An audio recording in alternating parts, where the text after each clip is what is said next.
प्रणाम प्रभु। प्रणाम प्रणाम माता।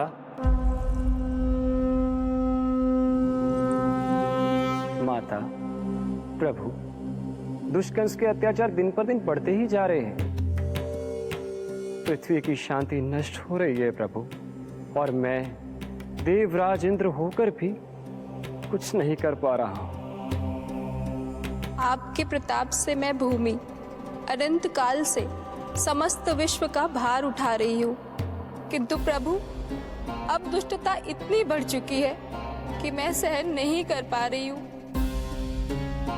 अब दया कीजिए प्रभु, इससे पहले कि मैं बुराई के इस असीम भार के नीचे दबकर ब्रह्मांड की अतल गहराइयों में खो जाऊं। मेरी सहायता कीजिए प्रभु। आंखें खोलिए प्रभु, आंखें खोलिए।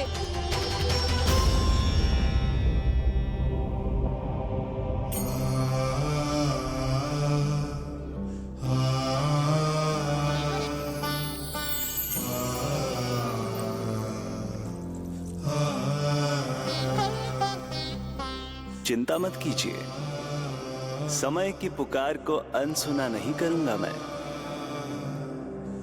मैं आप सबका कष्ट हरूंगा। मैं अवश्य अवतार लूंगा, मैं अवश्य अवतार लूंगा, मैं अवश्य अवतार लूंगा। श्री कृष्ण के रूप में, श्री कृष्ण के रूप में, श्री कृष्ण के रूप में।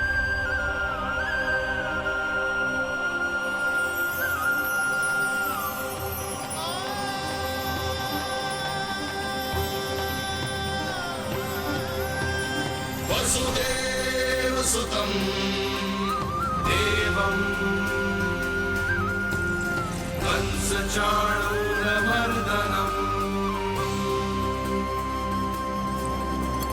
यशोदा परमानन्दम् कृष्णं वन्दे जगद्गुरुं, कृष्णं वन्दे जगद्गुरुम्।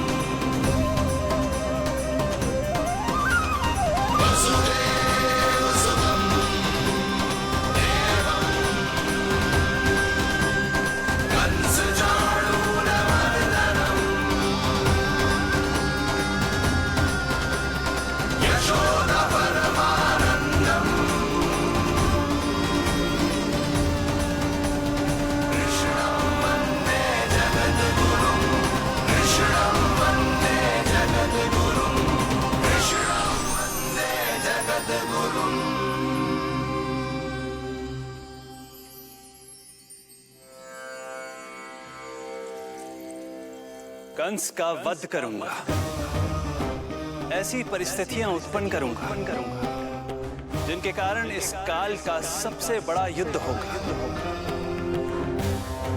कुरुक्षेत्र के मैदान में मैं सभी अत्याचारियों को एक साथ समाप्त करूंगा और इस प्रकार मैं भूमि देवी का भार अवश्य हल्का करूंगा। मैं धन्य हुई प्रभु। हम धन्य हुए प्रभु। किंतु ये सब मेरे अगले अवतार के प्रमुख कारण नहीं है। तो फिर प्रभु? मेरे अगले अवतार का सर्वप्रथम और सर्व प्रमुख कारण है मां के अलौकिक प्रेम का अनुभव करना। मैं मां की ममता के सभी रूपों का आनंद लेना चाहता हूं। उसके हाथों से भोजन करना, उसके अंग से लिपट जाना, लोरियां सुनना, संसार के सभी संकटों से सुरक्षित उसकी गोद में सोना, उसे मां मां कहकर पुकारना, सांसारिक विषयों के बारे में उससे जानना,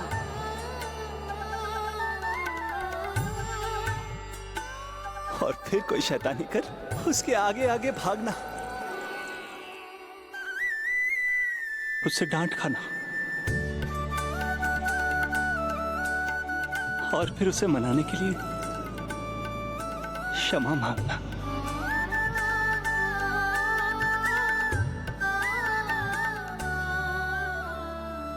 कितना आनंद आएगा जब वो मुझे दंड देने के लिए मेरे पीछे पीछे दौड़ेगी और मैं उस डर से सभी दिशाओं में भागता फिरूंगा। और फिर जब वो थककर हाँफते हाँफते रुक जाएगी तो मैं स्वयं उसके पास जाऊंगा, उसकी ममता भरी गोद में समा जाऊंगा।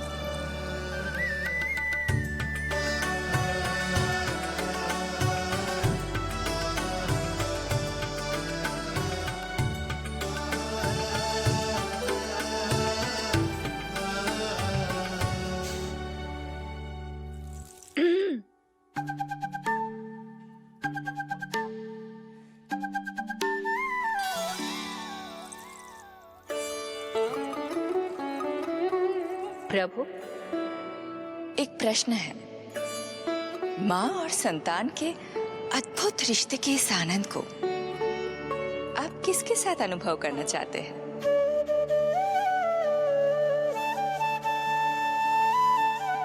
प्रभु, कौन है वो सौभाग्यशाली महिला जिन्हें आपने अपनी माँ के रूप में चुना है? वो महिला है यशोदा।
यशोदा आ जाएगो।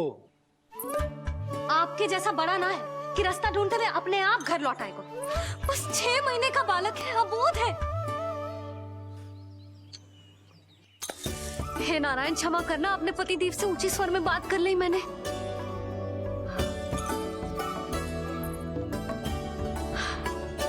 किसी को भी बुद्धि ना है पूरे गोकुल में कि नंद जी का बालक खो गयो है, सुबह सुबह घर से भाग गयो है। किसी को ना पड़ी है कि उसे ढूंढे लेकर आए।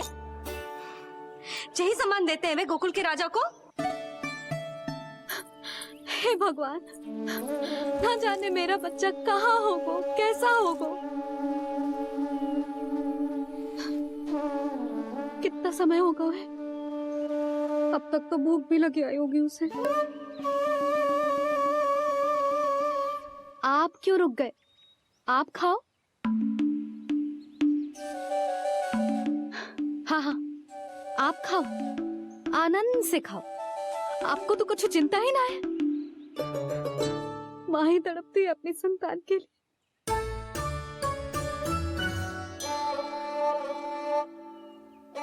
अब क्या खाली पेट काम पे जानो है? क्या कहेंगे सब कि यशोदा अपने पति को भूखा रखे? ना ना, आप खाओ, खाओ ना।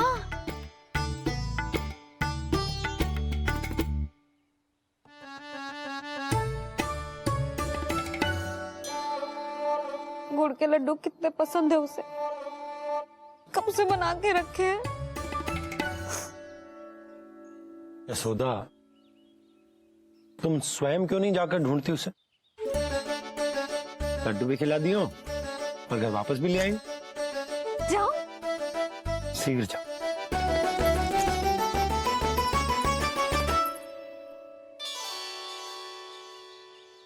किंतु आप तो खाना खा रहे हो ना पति देव? वही तो, मैं खाना खा रहा हूं, परंतु वो भूखा है। तुम जाओ। वो तो भूखा है।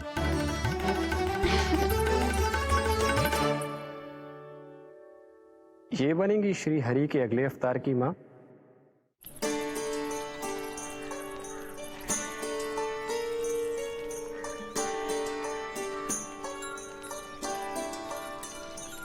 मेरे बच्चे को देखो है ना।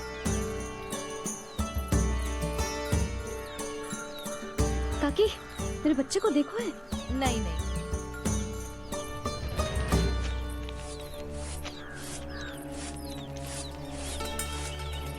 सुमति, मेरे बच्चे को देखो है क्या कहीं? नहीं तो ना देखो। जानकी, प्रभावती, मेरे बच्चे को देखो है कहीं?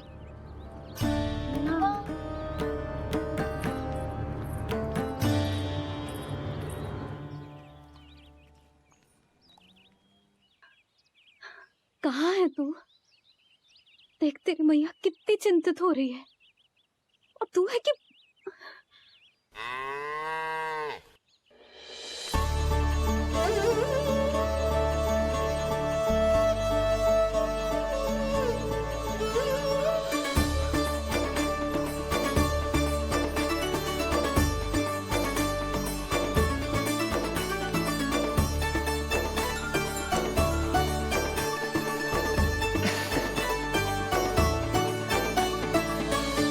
हाँ, अभी तक मैया यशोदा का लाडला यही है, 6 माह का बछड़ा। इसी पर ये अपनी सारी ममता न्योछावर करती हैं।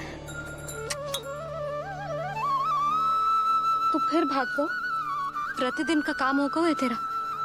मैंने कही थी ना, मेरे बिना, अपनी मैया के बिना कहीं ना जानो है। ये संसार कितना भयानक है, कुछ मालूम है तुझे? दुष्ट भरे पड़े चारों ओर। वाह, दुनिया की अनोखी मैया और उसका अनोखा बालक, जो कि बालक है ही ना, गाय का बछड़ा है।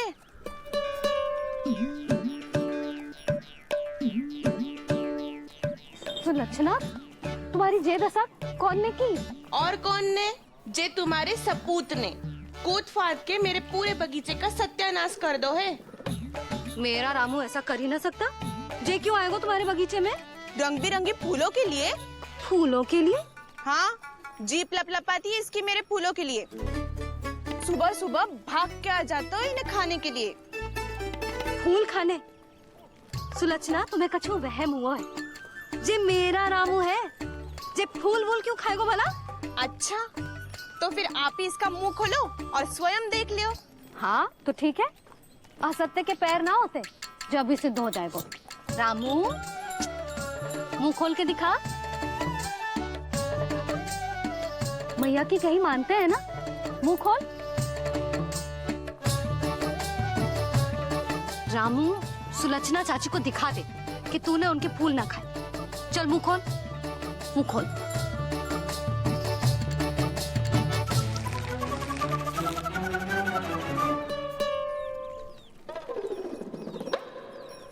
हाँ हाँ, देख लो, इसने कुछ ना खाया है।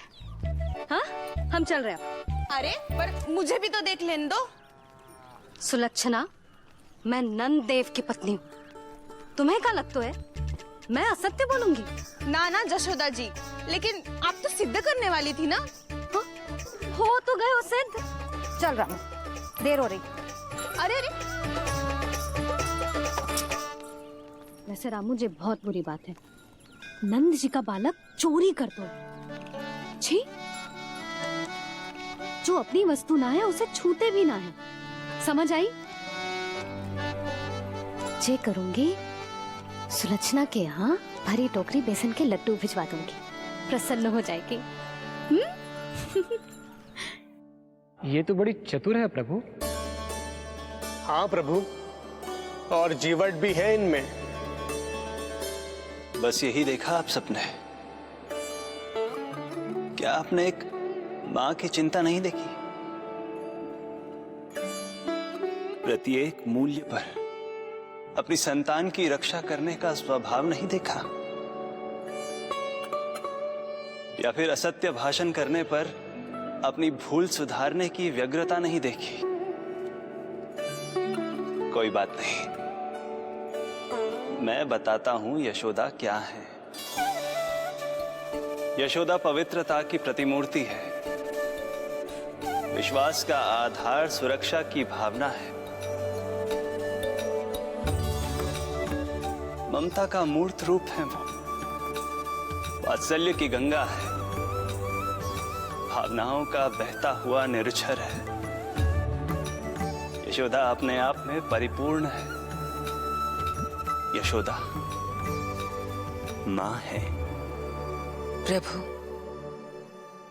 मां यशोदा निश्चित ही अद्भुत है। जिनके यहाँ आप पुत्र बनकर जाना चाहते हैं, उन्हें तो असाधारण होना ही है। किंतु प्रभु, आपके दिए हुए वचन के अनुसार आपको देवी देवकी का पुत्र बनकर जाना है, तो फिर आप एक ही जन्म में दोनों माताओं के पुत्र कैसे बन सकते हैं? आपका प्रश्न उचित है इंद्रदेव। पूर्व काल में प्रजापति सुतप्पा और उनकी पत्नी प्रश्नी ने मेरी घोर तपस्या की थी। उनके आग्रह करने पर मैंने उन्हें वरदान दिया था कि जब वो देवकी और वसुदेव के रूप में पृथ्वी पर आएंगे, तब मैं उनका अष्टम पुत्र कृष्ण बनकर जन्म लूंगा। पर मैया यशोदा के वात्सल्य प्रेम ने मुझे दुविधा में डाल दिया, क्योंकि वो भी तो पिछले जन्म से ही है ना। पिछले जन्म से?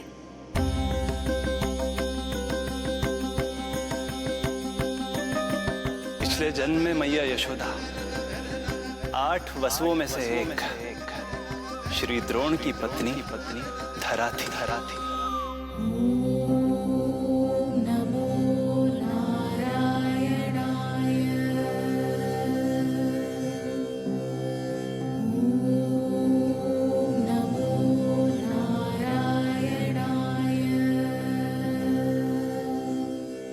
दोनों सहस्त्रों वर्षों तक निरंतर मुझे पुत्र रूप में पाने की मनोकामना के साथ घोर तपस्या करते रहे। अपने तप में वो दोनों इतने लीन थे कि प्रकृति की कोई भी शक्ति उनका ध्यान भंग नहीं कर पाई। किंतु फिर एक दिन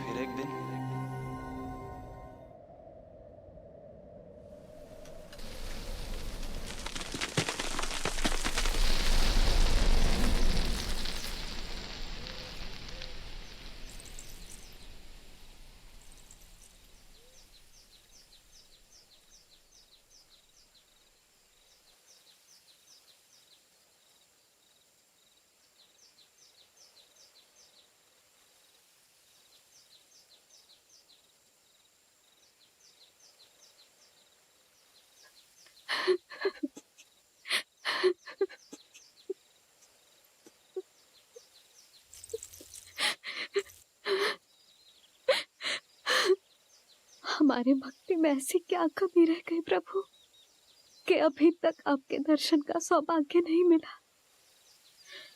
अब तो सैकड़ों वर्ष बीत गए हैं आपका सुमिरन करते हुए।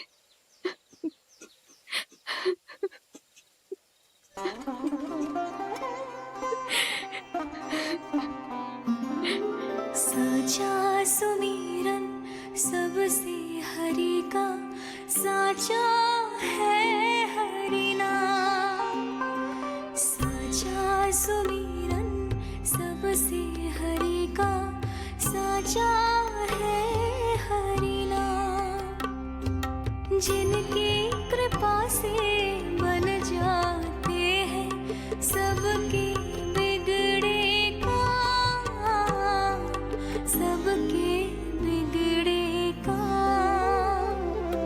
साचा सुमिरन सबसे हरि का, साचा है हरि नाम। आतुर है आंचल का उपवन, सुनने को पैजनियां छुन छुन। मधुर मधुर तुतलाती बोली, खेले संग संग आँख में चोली। मेरे मुख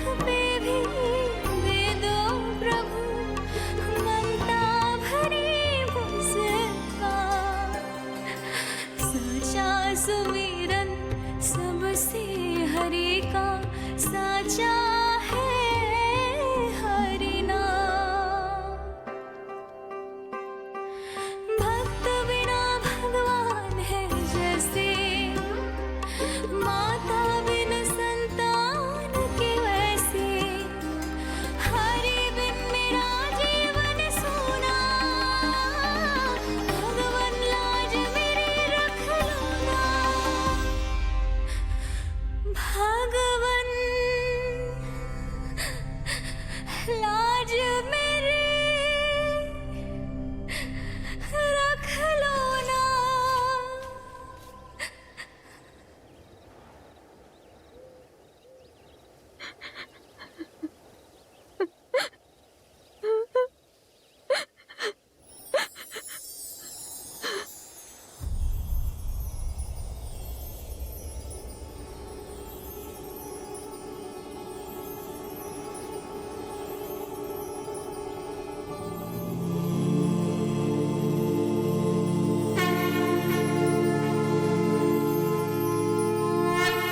सशंख चक्रम सकिरीट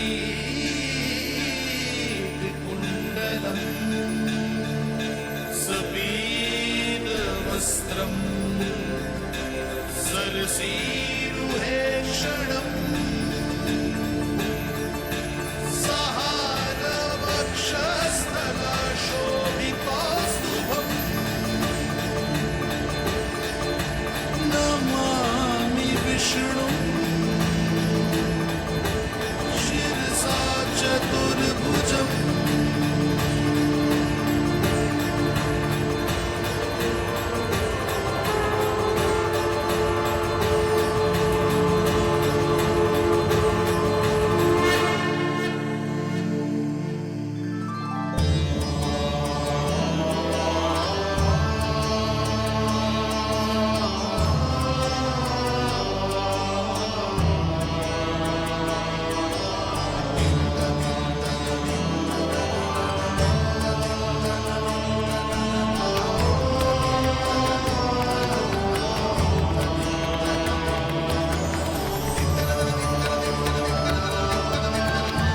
कहिए कहिए, क्या वरदान पाना चाहते हैं आप?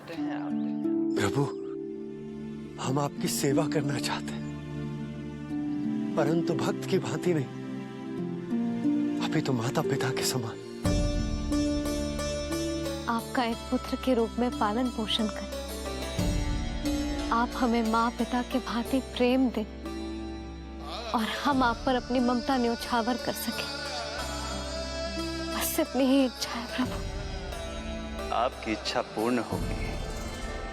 मैं आपकी संतान के रूप में अवश्य आऊंगा, किंतु उसके लिए आपको मेरे अगले अवतार के बाद एक और अवतार की प्रतीक्षा करनी होगी,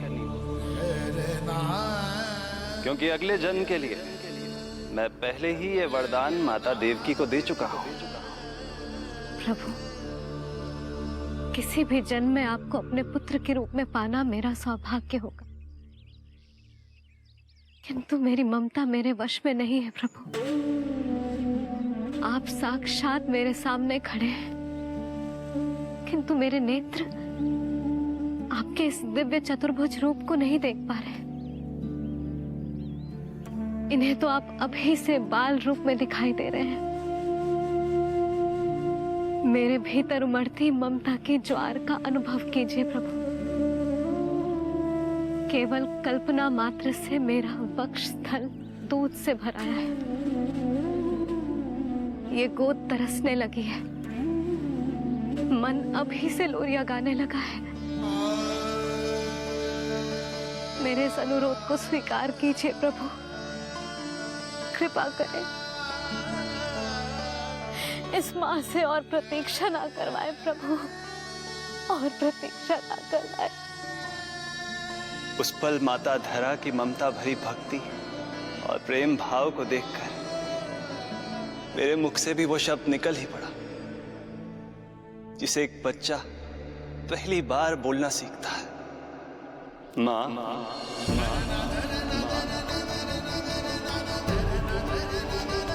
अब अब ये प्रतीक्षा केवल आपकी ही नहीं, मेरी भी होगी, मेरी भी होगी। मैं भी तरसूंगा आपका पुत्र बनने के लिए,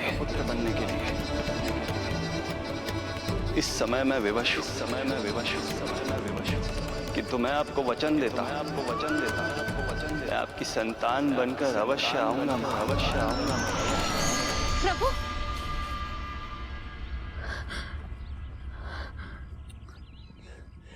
धरा, भगवान ने हमारी पुकार सुन ली। वरदान तो सभी भक्तों को मिलता है, परंतु हमें तो हरि का वचन मिला है। वो आएंगे, अवश्य आएंगे। अब हमें केवल उस शुभ दिन की प्रतीक्षा करनी है। अब और प्रतीक्षा नहीं होगी मुझसे।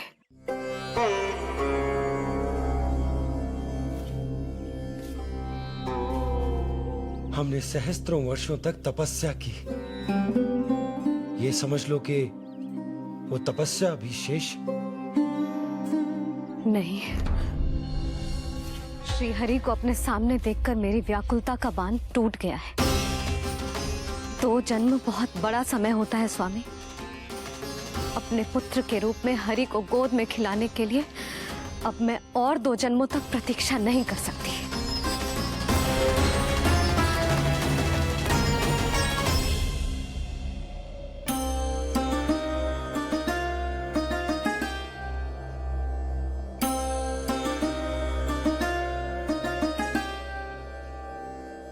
व्यर्थ हरि बिन जग ये सारा, व्यर्थ हरि बिन जीवन धारा। पूजन वंदन व्यर्थ हरि बिन, व्यर्थ धरार जीवन धारा। वरुण देव विनती सुन लीजिए, तन मेरा निर्जल कर दीजिए। हरि के बिन सारा जल तन का सागर सा हो गया है खारा। प्रभु, माता धरा की तपस्या का तेज अत्याधिक है। प्रकृति के पंचतत्व, 5 महाभूत इनकी पुकार सुनने के लिए विवश है।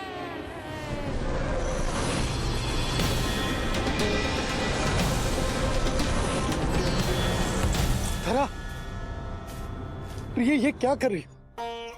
रुक जाओ। जठराग्नि सब दूर ये कर दो, अग्नि देव मेरे ताप को हर लो। माता जो वंचित ममता से, जग में नहीं उसका कुछ प्यारा। पूजन वंदन व्यर्थ हरि बिन, व्यर्थ धरार जीवन धारा।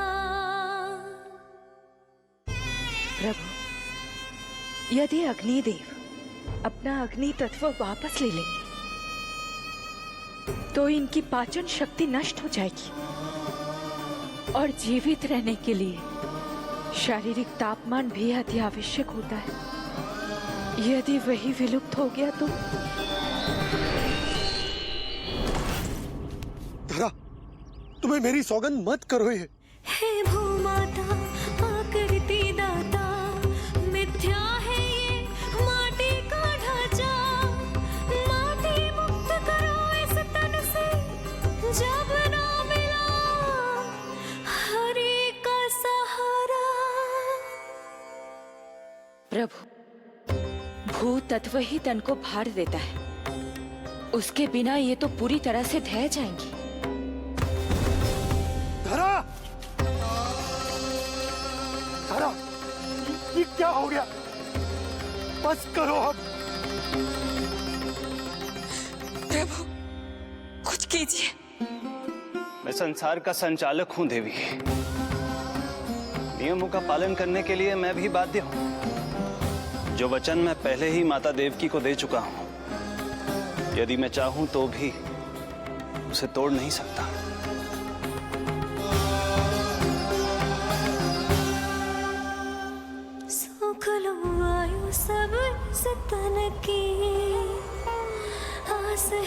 जो ना शेष है मन की वायुदेव कृपा करो अब ये रोक दो इन श्वासों की धारा।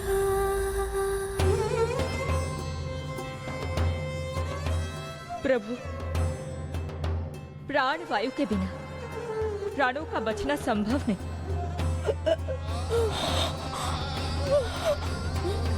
धरा, धरा, धरा, धरा, बस करो अब। क्या तुम अपनी सुध-बुध खो चुकी हो?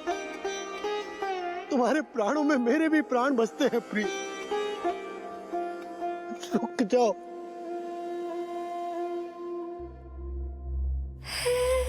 आकाश देव तुमको मेरा अंतिम प्रणाम।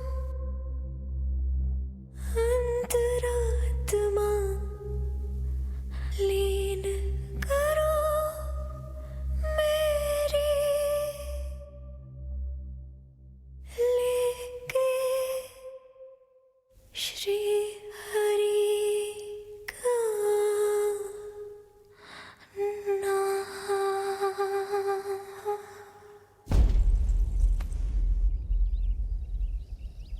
धरा, धरा, धरा, ये क्या कर लिया तुमने? धरा, कोई है, कोई है, सहायता कीजिए। धरा, जल, धरा, तुम चिंता मत करना, मैं यही हूं। मैं 2 क्षण में जल लेकर आता हूं।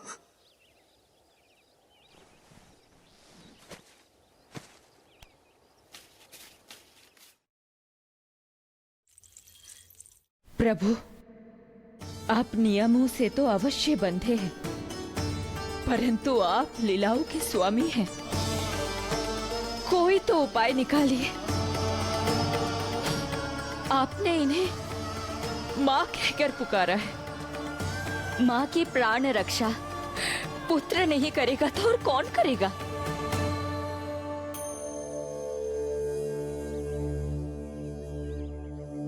प्रेम ना जिसकी सीमा कोई, ना कोई आया माँ की ममता के आगे।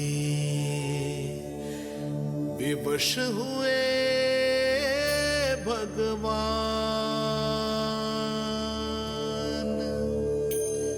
विवश हुए भगवान।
प्रभु।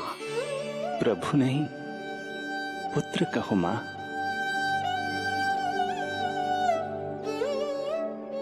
पुत्र, मेरा पुत्र, मेरा पुत्र।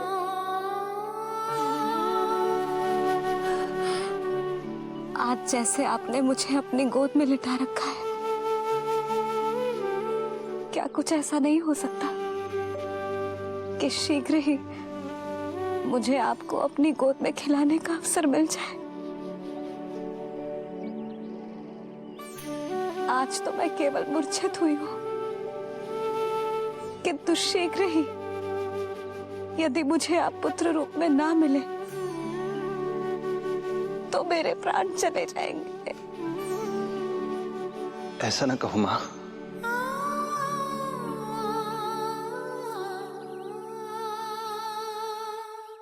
माता देवकी को मैं पहले ही वचन दे चुका हूं, इसलिए विधि के विधान के अनुसार मुझे उन्हीं का पुत्र बनकर जन्म लेना होगा। किंतु आपकी आतुरता का अनुभव करने के बाद अब मैं भी आपका स्नेह पाने से स्वयं को और वंचित नहीं रख सकता। आपने वरदान मांगा था कि आप पुत्र की भांति मेरा पालन पोषण करना चाहती हैं, इसलिए यदि आप उचित समझे तो आप अगले जन्म में ही अपनी इच्छा पूर्ण कर सकती हैं। जिस आयु में संतान को अपनी मां की ममता के आंचल की आवश्यकता सबसे अधिक होती है, उस आयु में अर्थात अपने जन्म के प्रथम दिन से 10 वर्षों तक मैं आपके साथ रहूंगा। किंतु फिर मुझे अपनी जन्म देने वाली मां माता देवकी के पास लौटना होगा। ऐसा करने से मैं उन्हें दिया वचन भी निभा पाऊंगा और आपकी ममता का सौभाग्य भी प्राप्त कर पाऊंगा। यदि आपको स्वीकार हो तो। स्वीकार है, स्वीकार है प्रभु, सहर्ष स्वीकार है। एक माँ और पुत्र का नाता केवल उसके कोख से जन्म लेने से ही नहीं बनता, ये नाता तो ममता से बनता है, और मैं अपनी ममता आप पर न्यौछावर करने के लिए आतुर हूं। यशोमती मैया के नंद लाला, यशोमती मैया के नंद लाला, यशोमती मैया के नंद लाला, यशोमती मैया के नंद लाला। तो इस प्रकार परमपिता परमेश्वर श्री हरि विष्णु एक ही जन्म में दो माताओं का पुत्र बनने के लिए उत्साहित भी थे और भावुक भी। किंतु जगत माता श्री लक्ष्मी और अन्य सभी देवगण ये जानना चाहते थे कि श्री हरि ये अभूतपूर्व कार्य कैसे करेंगे। भगवान बोले, ये सब संभव होगा उसके कारण जो मेरे अगले जन्म की कथा का मुख्य पात्र है, कंस।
जब जीवन पर संकट हो तो अभिमान अर्थहीन होता है। जब प्राणों पर बनाए तो सम्मान स्वाभिमान सब निरर्थक होता है। इन व्यर्थ के मूल्यों को बीच में मत आने दो। और दया उसे तो बिल्कुल नहीं। मार डालो साधु संत ऋषि मुनि स्त्री वृद्ध, चाहे वो नवजात शिशु ही क्यों ना हो। किंतु हाँ, यदि शत्रु भारी पड़ने लगे, पराजय सामने दिखाई देने लगे, तो उसी क्षण शत्रु के पैर पकड़ लो और अपने प्राणों की भिक्षा मांग लो। अहंकार को आड़े मत आने दो। अग्नेः शेषम ऋणः शेषम शत्रुः शेषम तथैव च पुनः पुनः प्रवर्धेत तस्मात् शेषम न कार्येत। अर्थात अग्नि की एक भी चिंगारी, ऋण की एक भी मुद्रा और शत्रु की एक भी संतान यदि शेष रह जाए तो शीघ्र ही विकराल रूप धारण कर सकती है। इन सब का समूल नाश ही एकमात्र उपाय है अपनी सुरक्षा का। इसलिए कहता हूं, साम दाम दंड भेद कोई भी युक्ति क्यों ना लगानी पड़े, शत्रु के प्राणों का हरण ही परम उद्देश्य होना चाहिए। छोड़ो मत, फिर चाहे वो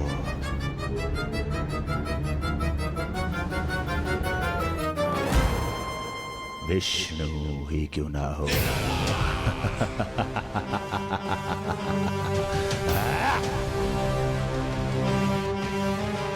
यही थी कंस की दिनचर्या। वो प्रतिदिन स्वयं को स्मरण कराता था कि स्वार्थ के लिए किसी भी सीमा को तोड़ने में कुछ अनुचित नहीं है। तभी तो राजगद्दी प्राप्त करने के लिए उसने अपने पिता महाराज उग्रसेन को भी नहीं छोड़ा था। पिताजी,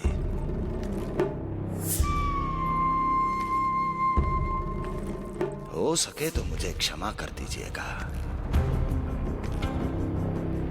कल्पना भी नहीं की थी कि मैं आपके साथ ऐसा व्यवहार करूंगा। आपको प्रतीत हो रहा होगा कि मैं क्रूर हूं, स्वार्थ में अंधा हो गया हूं,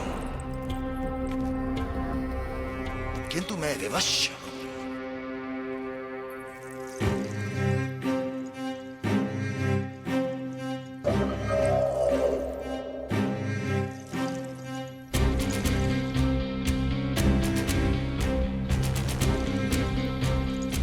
आज से सत्ता का ये भार अब मुझे उठाना पड़ेगा पिताजी, क्योंकि आप तो अत्यंत दयावान हैं। अपनी आवश्यकता से अधिक प्रेम आपको अपनी प्रजा से है, किंतु मैं ऐसा नहीं। मैं अपने शत्रुओं का काल हूं, तभी तो मेरे प्रति दुर्भावना रखने वाले मेरे सम्मुख आने से पहले तर तर कांपते हैं। इसलिए मथुरा का राज सिंहासन मेरे साथ अधिक सुरक्षित रहेगा, क्योंकि मैं आपसे अधिक उपयुक्त हूं पिताजी।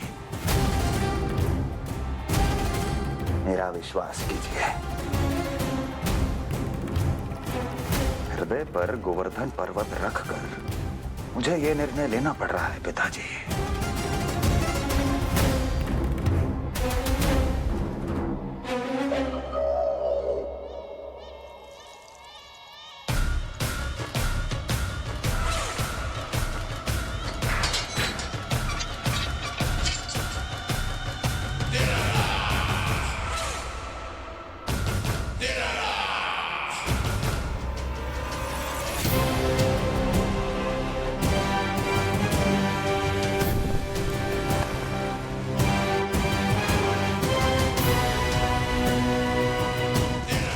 भी यमुना में फेंक देना।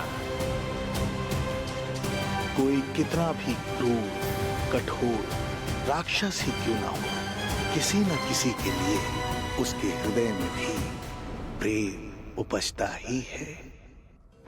कंस भी इस नियम का अपवाद नहीं था।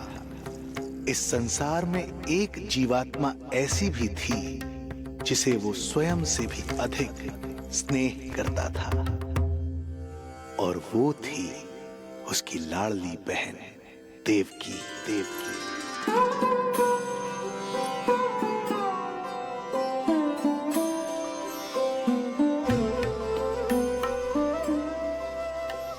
देवकी के लिए कंस एक राजा नहीं, मात्र भाई था, जो अपनी बहन की छोटी सी मुस्कुराहट के लिए आकाश पाताल एक कर सकता था। अत्यंत धूमधाम से उसने अपनी देवकी का विवाह यादवराज वसुदेव के साथ संपन्न करवाया। रुको रुको।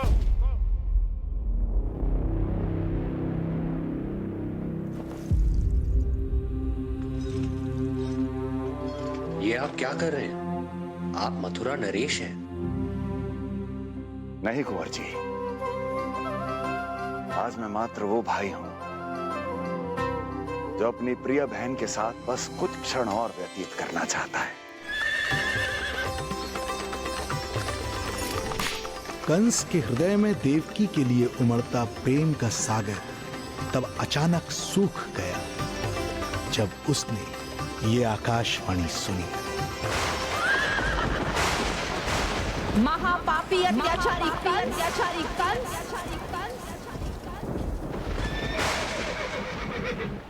जिस देवकी को तू इतने प्रेम से ससुराल ले जा रहा है, वही तेरे अंत में सहायक होगी। तेरा काल तेरी प्रिय बहन के गर्भ से उसकी 8वीं संतान बनकर जन्म लेगा और तेरा विनाश करेगा।